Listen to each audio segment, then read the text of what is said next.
แม่นางครับจ้าโอ้มันขึ้นมันสะพานหน่อยพ่นเลยเอาไม้มานี่ ยากปะเนี่ยฮะยากปะบัวจ้ะเนาะพอดีหมอรวยมาตามแม่นางเลขผีบอกเด้อนะครับที่ว่าอยู่ทางลมเก่าแม่จ้ะงวดก่อนนั่นผีขอหลานสาวเนาะห้องบอกเลข3ตัวแตกเนาะจ้ะมันเข้าตัวใดคือแม่งวันนั้นน่ะ387อยู่จ้ะ378มันเป็นตัวโตดมันนี่อ๋อเป็นตัวตนเนาะแม่เนาะจ้ะวันนั้นเพิ่นก็วันศีลใหญ่สิบ่แม่วันศีลนี่บ่เพิ่นบอกจินยังจ้ะเขาคักเขาเนี่ยเนาะคือว่าผีมันเฮียนน่ะแม่น้าเพิ่นหันเหลืออยู่จะนั่งลอยกับเมียจ้ะโอ้ลูกเต้าหลายๆไปเบิดกระจายกระจายเบิดพ่อกระจายสีหน้าเพิ่นนั่นแหละแก่เพิ่นแต่ว่าบัดนี้เพิ่นบอกให้ฟังว่าครับแต่ว่าบัดนี้เพิ่นนั่นมาซอยเพิ่นซอยบัดนี้เพิ่นให้โชคมันให้ถูกมันเอาแต่ว่าบางหันมันบ่มีคนเอาหลายครับเนี่ยคนละบ้านนอกเขาเนาะคนละ10 บาท20 บาทไปจังซี่ครับผมว่าเขาเนาะหันเจ้าก็บ่เรียนหลายนะครับไปซื้อก็บอกหมดเลยตามแม่นางแน่ตามนางแม่อยู่ผมก็อ่านว่ามันค่าเพิ่นฮอดวันศีลน่ะนะจ้ะให้โทรก็สิซั่นได้พอดีได้ยินเพิ่นแม่ว่าเขาอีกแล้ววันศีลนี่แม่ห้องอีกแล้วคือเก่าติวันศีลน้อยให้เราเพิ่นเข้าเพิ่นว่าตามนี้อีหยังนั่นล่ะเพิ่นเข้าวันเด็กน้อยเขาโทรมาหมู่วันห้องคือเก่าเขาโทรมาห้องว่าก็ห้องขึ้นคือเก่าหั่นล่ะครับอยากห้องก็ห้องขึ้น1-2 ปีว่าซั่นจะห้องแบบนี้ล่ะโอ้เด็กน้อยผู้มีเงินห้องคือเก่าเลยแม่นห้องคือเก่า1-2 ปีว่าซั่นว่าซื้อเอาแน่เลยแต่แม่เขาบอกซื้อเลยติบ่ได้บอกซื้อมีแต่ห้องคือเก่าน่ะว่าก่อนก็ห้องแบบนี้งวดนี้ก็มาห้องแบบนี้อีกแต่ว่าสินใหญ่สิห้องบ่เอาไงชิ้นน้อยเฮาซื้อไปก่อนเนาะบัดนี้ถ้าชิ้นใหญ่เที่ยนึงนี่มันใจทุ่มรถไปติจ้ะแต่ว่าชิ้นน้อยนี่ก็ซื้อได้แล้วจ้ะคนซื้อหลายอยู่เด้อว่าซั่นเด็กน้อยก็ว่าแถวบ้านเพิ่นน่ะจ้ะอีแม่จังซื้อไว้นี่เด้อว่าซั่นครับจ้ามันบอกของแค่ของแม่บอกผู้คนมาถามอีแม่น้ำแน่ว่าซั่นว่าครับว่าเป็นว่า FC ถามหลายได้แม่นางจ้ะถามให้คุณแม่แต่ว่าหมอรการอยู่ว่าคุณแม่เส้นฮอดวันศีลคือซั่นใดดอกนะจ้ะเพราะว่าเฮาก็อยู่หม่องนึงเนาะเฮาก็อยู่แวงน้อยสิเนาะเขาก็อยู่ปวดลมเก่าปวดลูกสาวอยู่หันนั่นน่ะแม่กลับมาแล้วเนาะกลับมาจะโดนแล้วจ้ะกลับมาแวงน้อยบัดนี้ก็เลยโทรลูกสาวเขาจะโทรมาบอกเขาโทรมาบอกมื้อวันศีลน่ะนะวันศีลนั่นอีนางน้อยห้องอีกไม่เราได้แม่บอกเลยคือเก่าว่าซั่นแล้วก็ห้องว่า1-2 ปีคือเก่าว่าซั่นบ่ไปหาซื้อลอตเตอรี่แม่วันน่ะหาถือรางวัลที่1จังว่าซื้อไว้เพิ่นเนาะเพิ่นไปร้อยแต่แม่ผู้น้องเราไปร้อยแต่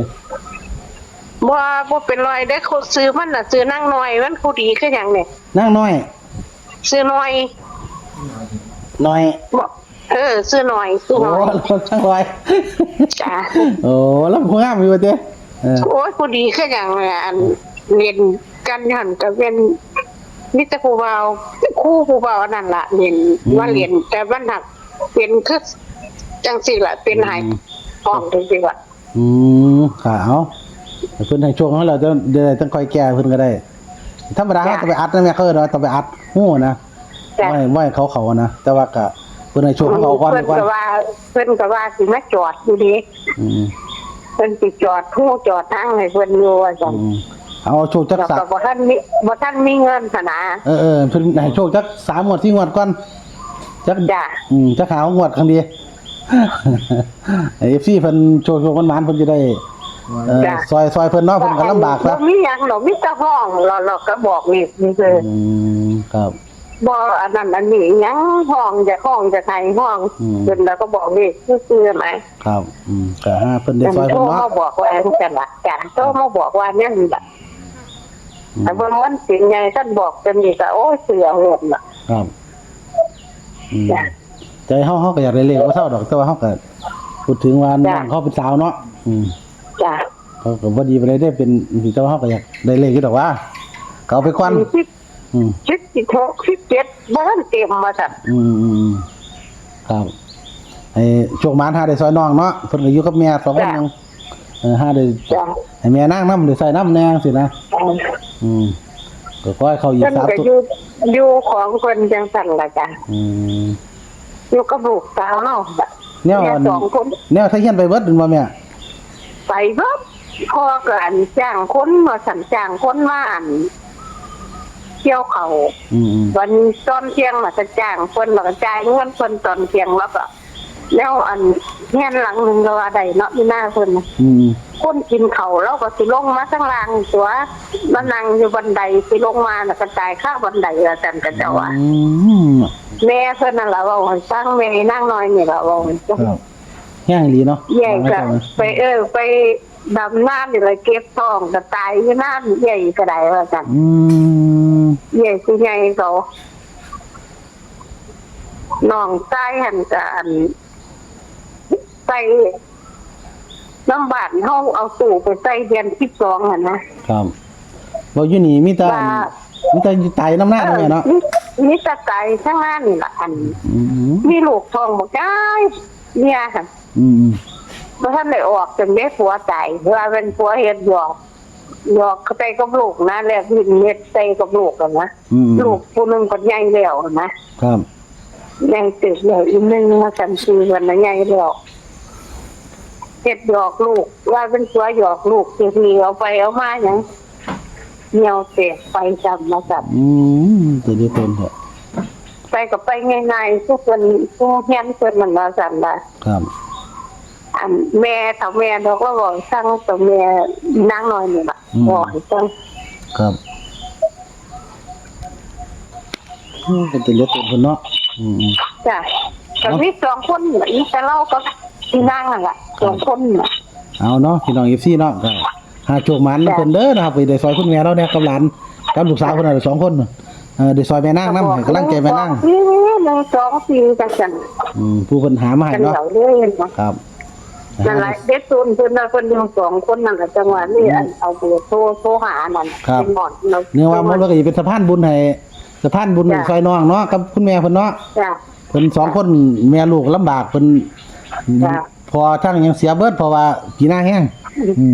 จ้ะ ครับแต่ว่าก็จะได้ซอยแม่นางนำหาแม่นางได้พอได้ใส่น้ำเนาะหาโชคหามา กันหันมีตั้งแต่ปล่อยเพิ่นนั่นช่วยเพิ่น โอ้ยคุณคุณเนาะครับ ช่วยเพิ่นโลกอันนี้บ่เป็นหยัง โอ้ขอบคุณหลายคุณแม่ที่นำคิดนำใจว่าแม่คุณแม่จิตใจดีเนาะ จ้ะ เดี๋ยว เป็น ตูน หยัง กันเนาะ ขอให้ช่วยเพิ่นนั่นก็พอแล้ว ครับผมครับขอให้มัน3ตัวแตกได้แม่เด้อนะครับ เป็นสะพานบุญ